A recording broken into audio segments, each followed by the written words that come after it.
እድሜው ለመራጭነት የደረሰ ማንኛውም ዜጋ መምረጥ የሚችለው በመራጭነት መመዝገብ ሲችልና የምርጫ ካርድ ማውጣት ሲችል ነው።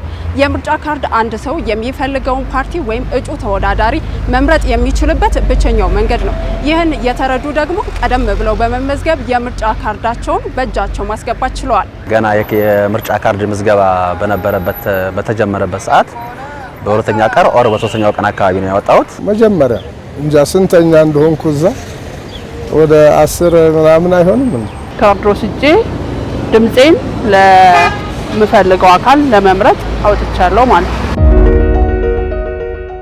የምርጫ ካርድ መውሰድና የሚበጅን መምረጥ አንድ ሰው ዴሞክራሲያዊ መብቱን ከሚጠቀምባቸው መንገዶች ውስጥ ይጠቀሳል።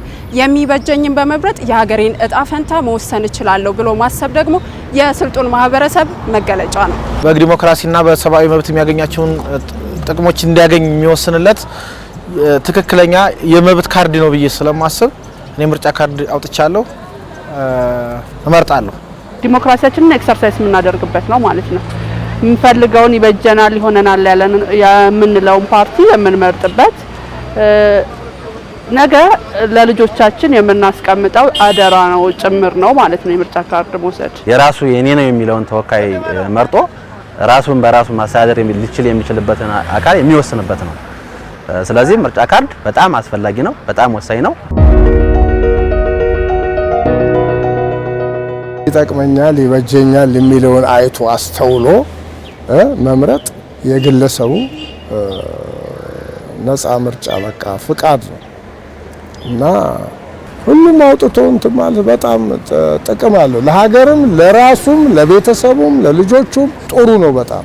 እንደ ዜጋ የተሻለኝን ነገር ለመምረጥ ድምጽ ያስፈልገኛል። በድምጼ ነው ማገኘው ማለት ነው። ሰው መርጦልኝ ሳይሆን በራሴ ድምጽ መርጬ በኔ ድምጽ የተመረጠው ደግሞ አብላጫ ድምጽ ካለው ሀገሬንም ይመራል፣ እኔንም ይመራኛል፣ ዲሞክራሲ ያሰፍንልኛል፣ ጥያቄዎችን ይመልስልኛል ብዬ ስለማስብ ድምጽ ወሳኝነት አለው። ለመምረጥ ደግሞ የመጀመሪያ ቁጥር 1 የምርጫ ካርድ መውሰድ ያስፈልጋል ማለት ነው። ራሳችን በራሳችን ልንወስን የምንችለው ዲሞክራሲ በሆነ መንገድ መምረጥ ስንችል ነው። ስለዚህ ያልመረጥነውን አካል እየመራን ነው ወይ ለማለትም ይከብዳል ማለት ነው።